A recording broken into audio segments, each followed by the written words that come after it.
Okay, well, hello to the people. It's myself, Bobby. I'm here, seemingly alone, for... Huh. Who are you talking to? The people, Ashley. I'm talking to the people. Weird. Yeah, There's a camera there. Yes, there sure is. Where did I get that from? Great question. Only the finest tools of the trade here at 204, where we provide the people with another weekly YouTube video. Yeah. The theme this week, Ash, Okay. topical. We are trying to discuss FOMO, the fear of missing out. And to that end, Seems fitting. variant covers on comic books as well. So, if you don't know, comic books typically get, second and third covers. The interior of the book will be the same, but... A cover, B, C, yeah, we call them an etc. A cover, a B cover, etc. Oftentimes, a number one of an issue will get, a B, C, D, all the way through the alphabet, depending what it is. Spider-Man's, for example. Sure. They'll go to cover like Q. Yeah, or sometimes double H. Like Sure. it's just Yeah, crazy, yeah. right? If it's like an annual or a large number one, a lot of the time we'll Dynamite see, does that too. yeah, we'll see a lot of, it's great for the community in terms of you might be supporting an artist you really like, but really, do variants retain value, Ashley? This is a good question for the people because we have a lot of customers who buy variants for sure.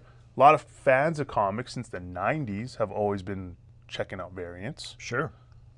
What are your thoughts? I think it's hit or miss. I think, much like everything else, variants seem to have value based on the same reasons that the A cover does. Like you mentioned, popular artist. Sometimes you remember, I think it was 2 years ago, Jack White from the White Stripes did that DC book. Nobody knew it was coming. Not really on the FOC, so they like short printed the absolute crap out of it, and then, there ended up being like a tremendous price surge when the book came out. Yeah, I do know a lot about that. Yep. I think that sometimes, so variants get printed in like, A, B, C, D, as we were talking about, but there's also something called ratio variants, which are a lot different than your standard, what we call open order variants. Yep. Ratios can also be called incentive covers as well. So what that means is a comic store, not unlike us, would have to order 10 copies of one book or 25 copies. We've seen them up to 1,000, 2,000. Yeah. It's a ratio. To get one of those covers, you have to, or the store has to order that many copies of that book just to get one of those. So those covers tend to hold some value, but not always, right? Because on those ones, there is no manufactured scarcity. It's just, for every, let's say they printed 25,000 copies of the... you know what I'm saying? That is manufactured scarcity. You know what I'm But saying. yes, I get what you're saying. Yeah, it's not the perception of scarcity. It's the actual actual solid scarcity. numbers. Yeah. That provide That's the what I was scarcity. getting at. I got you. Yeah. So a great example is back in the day. I remember personally, I bought a variant cover for Captain America Rebirth. This has got to be 2010 or something like that, or around then. And The Alex Ross one? I think so. I can't remember. It's like or no, it might have been cover. It might have been a Casada cover or something like that. Oh, I can't I think, remember. yeah. But I remember I paid like $35 for it, or $50 or something like that. And it's just a regular old variant cover. It looked cool, but for me, I was banking on it having some value because it was told to me at the time that it was like a hot variant and people were excited about it. Blah blah blah. Sure. Come to find out, it's like a $10 book right now, or something like that, right? And it's one of those situations where the speculation didn't pay off. It happens a lot with variant covers, and unfortunately, what we end up hearing from the people is only the wins. We never really hear the losses when it comes to the variants. So I guess kind of like me playing slot machines. we don't want to talk about that. Yeah, fair. I guess that at the end of the day, variants are cool. We always will tell people in the store here, buy them if you like them. If you love the artist, if you want to support them, or the book is interesting to you and you just like the other cover, Sure. go for it. Feel free. Like, no one's going to stop you. But don't expect every variant to hold or go up in value over time. For the 100 variants that, a week after release aren't or are worth just cover price, the one that makes it kind of thing, the ratios aren't there. If you're thinking that every cover is going to pay off long term. Yeah, they don't always. No. But if you like every cover, then it is what it is, right? Yeah, absolutely. I mean, if no one's gonna, we're not gonna stop you if you want to buy every copy of a book for sure.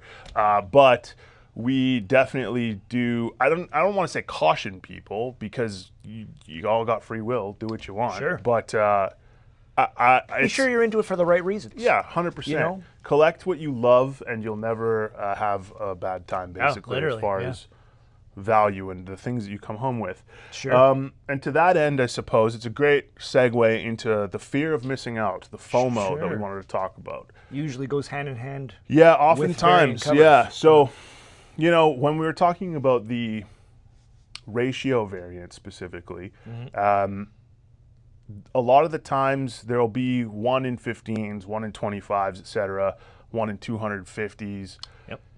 Remember when Blood Hunt came out, that Marvel book, the event, and there was the crime suspense stories homage. Oh yeah, yeah. Sure. So, yeah. Great so cover. that was a cool cover. Yep. It had kind of a lot of the right things going for it that led to its, I don't want to say notoriety, but the reasons why people would be interested in it. It's an homage to an old pre-code horror book. Yep.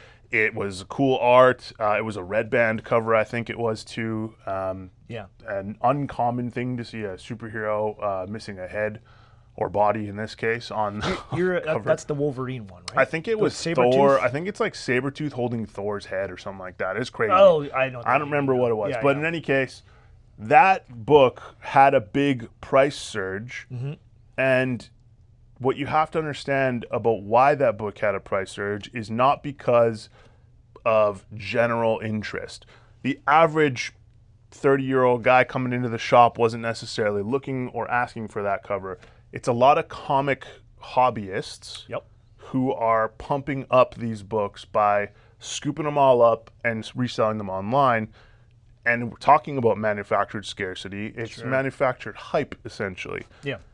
So there are a lot of books that come out every week or month or whatever that, not everyone's going to know about. It's hard to stay on top of solicits and final order cutoff. Hundreds of books every week. Even for us to keep up, I'd say it's nigh on impossible. Yeah, and there's it feels like every week or month there's new publishers coming out too who want to release small indie funded, Kickstartered kind of comics or things that might only have 10,000 copies, right? Sure.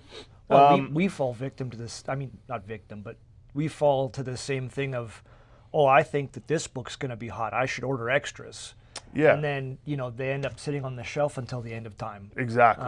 Well, it happens a lot with independent stuff, unfortunately, but that's, or Marvel we like to support the independent. But we won't go there. Yeah. No, don't talk about the Marvel crossovers. Heroes are born. So anyway, War of the Bounty Hunters. Yeah, right? War of the Bounty Hunters. Those are swear words in this story. I'm like, I was certain those were going to be the next big but thing. you were back then. Yeah, that was a long time ago. You were a fledgling comic store owner back then. Yes. Anyway, more specifically, what we'll talk about is this past week, literally last Wednesday, which is what the 4th, I guess. Yeah. An image book came out. The person who I guess is writing it is Brett Bean, who admittedly I'm not super familiar with Brett Bean. Very little. Yeah. I'm sure he's got quite the resume. I think he's been doing his thing in the comic world for a minute. But he created this book called Dork. Dork. How do you pronounce? There's a hyphen or an apostrophe in there. So this is the book right here. So this is Dork. I don't know how it's going to look. I'll probably have to overlay it on the screen here, but The sun's okay. We should be okay for glare. yeah. So Dork #1 here.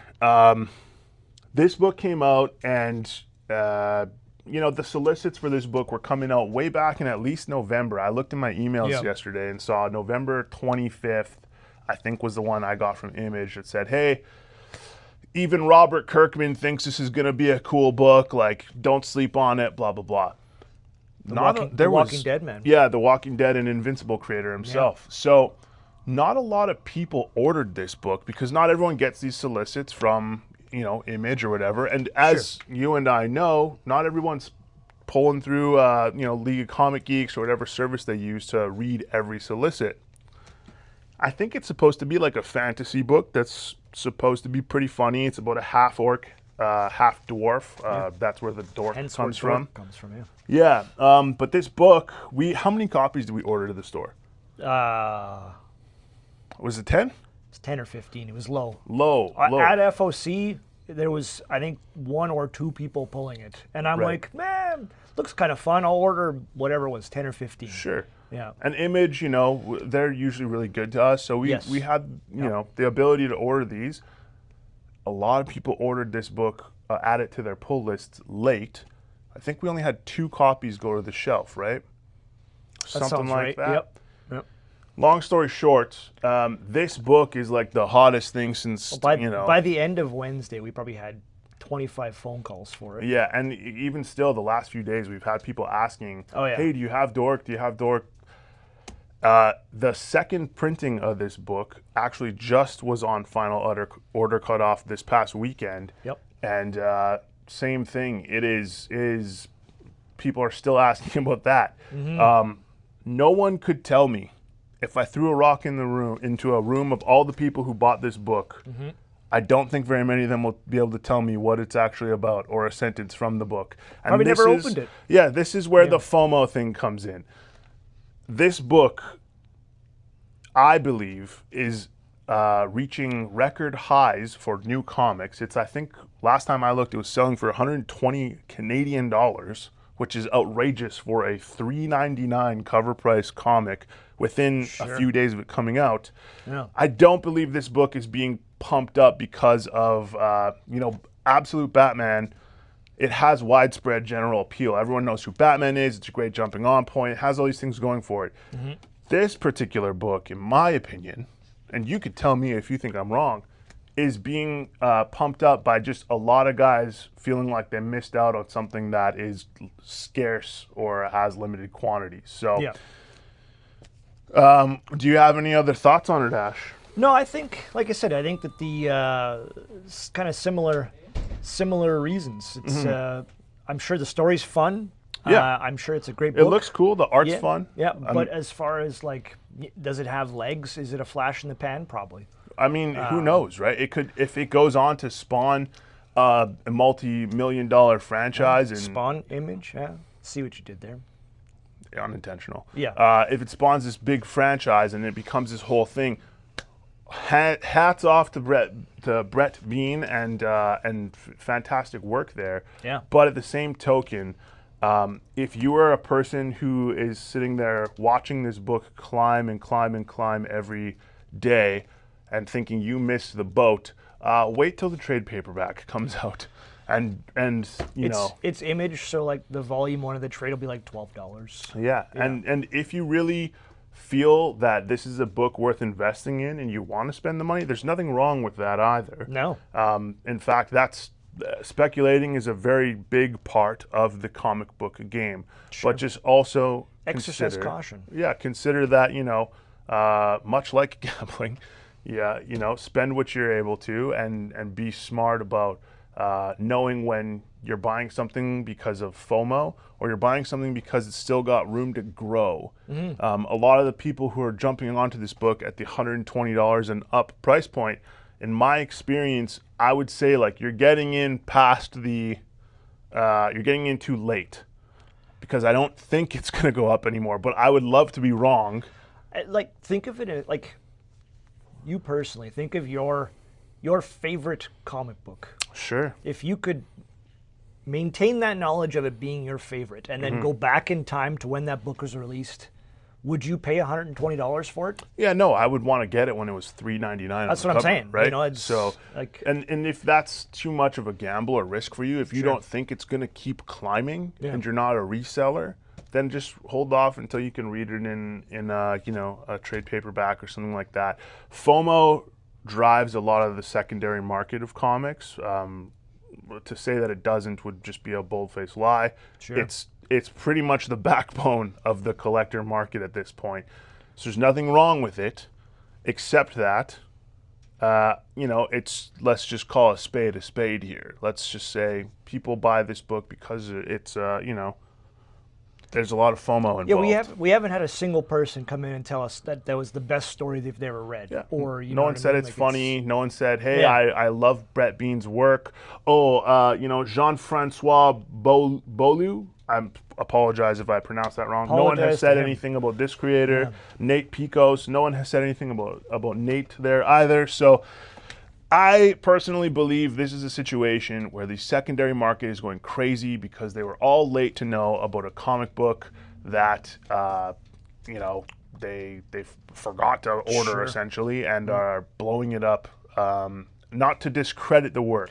No, that is 100% no. Yeah. But $120 for a book that came out last week. Crazy. Unheard Cuckoo of. bananas. Yes. So anyway, Yeah. that's pretty much it for this week. I think that we're good on that. And yeah, if you have any questions, leave a comment. Yeah. Okay. Subscribe, ring the bell. Yeah. Thumbs up. All the stuff that the YouTubers tell you to do. Yes. Perfect. All right, folks. Enjoy the week. We'll see you next Wednesday. Sounds good.